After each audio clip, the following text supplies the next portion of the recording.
We're going to be reading the next chapter of EVERNIGHT, which is the 38th chapter, called Fireworks. 2 days had passed since the attack on Moonwing, and the large creature had not tried to get at him again. Rob Nielsen was pushing Dragonfly's engines to the limit, but there was still a huge distance to cover, and none of them knew what awaited them in Westerly Witch. Had the EVERNIGHT already reached the mother tree? If it had not, could they beat it there? Until now, the sea had been kind and calm, hardly there at all unless you really thought about it, in fact. And Lara, being unfamiliar with the ways of seafaring, had come to believe that this was always the way of things. Soon enough, she learnt she was wrong. Now a thick wall of angry storm cloud gathering in the night sky. The wind picked up and the waves grew high and became frightening peaks. At first, Lara tried to show the sea that she wasn't afraid and stubbornly stood at her favourite spot at the bow. But the waves tossed the boat around like a toy, and when one of them crashed over and sent Lara careering across the deck, she picked herself up, soaked to the bone, her pride bruised, and decided that maybe it would be best to go below after all. The sea grew angrier. Jagged mountains of water tossed the boat up and down and round. Lamps flickered, and the hum of the engine was drowned out by the constant wail of the wind and the thunder of the waves against the hull. Lara was terrified that one of the huge waves would punch a hole in the boat. It might fill with water and slowly sink, and she'd be thrown into the pewter sea and crushed and gobbled up by the creatures of the deep. Even the crew had retreated to the galley, though Lara took some comfort in the fact that none of these old seafaring witches seemed too worried. They played card games, the playing cards flutting around the room and bursting into flames. When Lara declined to join them, they laughed and told her there was nothing to worry about, that the storm would pass and the old boat had survived much worse than this. Moonwing seemed skittish too, refusing to leave Lara sitting on her shoulder or nestling in her pocket, as if something was greatly troubling him. And 88 became frightfully seasick. Lara decided to go to bed and try to sleep through the storm in the hope it would calm when she woke. She went to the cargo hold, climbed beneath the blankets and nestled in her bed of hay. The old boat creaked and moaned and the wind whistled. Lara closed her eyes and tossed and turned. She must have fallen asleep at some point, because she woke with a start, and the feeling that something was very wrong clung to her. 88, that you? When she looked around, she screamed. There was a man in the hold. He was tall and dressed in a ragged black coat and top hat. His nose was sharp, and his black eyes glistened. As far as she knew, Lara had never met him before, and yet the sight of him sent such a jolt of shock and dread through her that she gasped. "I believe you have something which belongs to me," he said, and as he moved closer to the lamp, Lara realised that he cast no shadow. She heard Granny's voice as clear as if she was standing beside her. "Beware the man with no shadow." The sewer strangler. Lara twisted away and tried to run, but his hand was in her hair, pulling her back against him, and she struggled and breathed the scent of him, a smell like damp, dirty dog fur. His free hand was in her coat, feeling through the pockets. Before he could find it, the clockwork bird erupted from the folds, gold wings flashing in the lamplight, and attacked him, pecking at his face and eyes. He yelped in surprise, letting go of Lara for a moment, batting Moonwing away. A moment was all Lara needed. She dashed towards the door, yet, in a flash, he intercepted her move.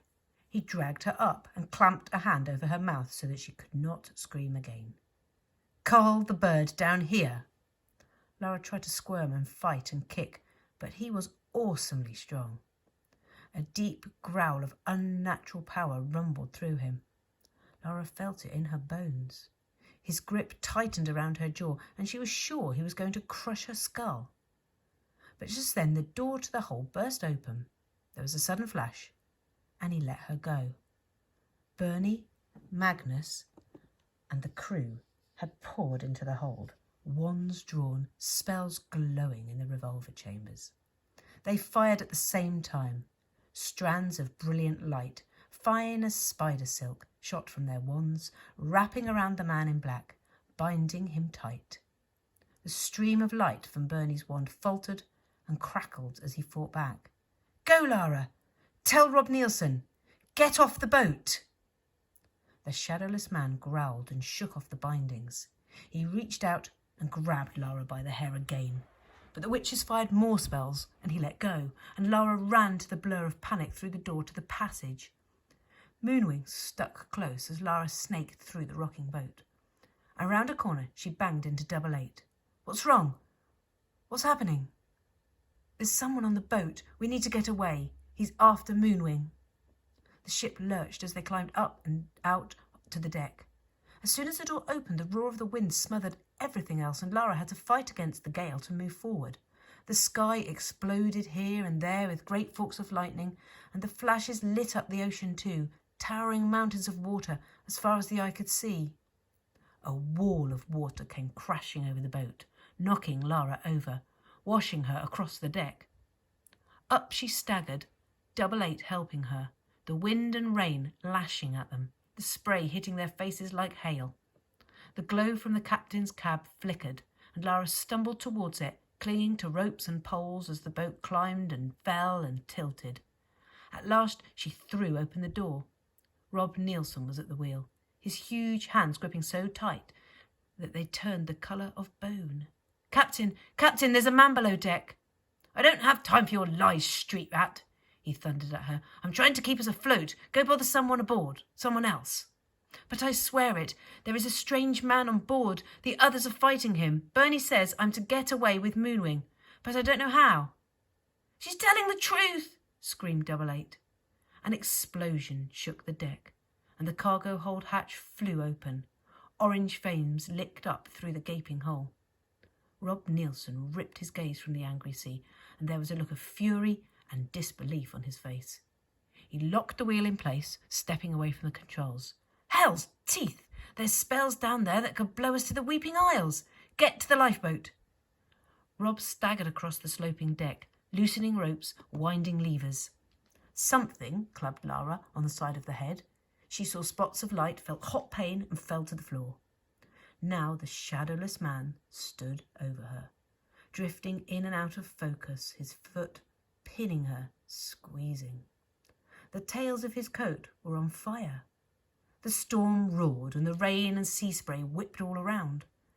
Moonwing dived and swooped above the shadowless man, who grabbed at him as everything rolled and tilted sickeningly. 88 pulled at the man's coat and caught a blow just above the eye. He fell, his eyebrow bleeding. Soon Bernie and the others were up on deck, firing spells. 88 got to his feet, grabbed Lara by the arm and helped her up. The pair of them tumbled into the lifeboat, which swung in the wind on its pulley. Lara tucked Moonwing safely in her coat and held on to the sides. Back on the deck, Bernie made a desperate dash for the first of the pulley ropes, sawing it with a knife. The rope frayed and snapped, and one end of the lifeboat dropped suddenly down. Lara screamed, hanging on, facing the swirling, angry water, and reached out a hand to stop 88 going overboard. "Go, Lara!" "Go, Bernie!" Lara heard Magnus Whitecrow scream over the gale and the exploding spells. "The girl must get to Westerly Witch." Bernie reloaded her wand. "No, I won't leave you. You must go, my love. Get Lara there, safe." Bernie came flying into the lifeboat, staring up, eyes wide. Magnus's face appeared over the edge of the ship, the sky behind him flashing with lightning and spells. He smiled at Bernie and said, "Be safe, my love." Then he cut the remaining pulley rope. Bernie called out as the lifeboat wrenched free and splashed into the pewter sea. Immediately the waves grabbed hold of the smaller boat, tossing it around. No one could move or set out the oars or think about anything other than not falling into the water. The waves raised them up and then threw them down again, corkscrewing the boat around, almost breaking it in half. As the current carried the three witches further away, Lara tried to fix her gaze on the boat. Smoke was coming from the deck, and there were flames of light and figures darting around. But the waves were relentless, crashing over her, soaking her, battering her. When Dragonfly blew up, the sound was thunderous, audible even over the scream of the wind and the crash of the waves. Lara fell back. Then she peered over the edge of the lifeboat at the fiery glow in the sky and the plume of smoke climbing towards the night. There, among the waves, the remains of Rob's boat were ablaze. "No! No!" Bernie was wailing and clawing at the air, trying to climb over the edge of the lifeboat. "Bernie, no! You'll drown!" "I don't care! Magnus! I must help my Magnus!" "Double Eight, help me!" Double Eight grabbed Bernie and helped Lara drag the older witch back from the edge. Bernie crumpled to the floor and curled up and wailed. Lara grabbed the oars and tried to row, her heart filled with rage and fear. She had to do something to help Bernie and Magnus and Rob Nielsen and his crew. Coves who'd risked everything for her, who'd saved her. The storm was in no mood to go easy. A wave of grey water hammered down, snapping an oar clean in half, jarring her arm painfully. And then another great swell carried the boat up and up and up, almost tipping it over. When it came hurtling back down, they were being dragged further and further away from the wreckage of Rob's boat. There was nothing they could do about it.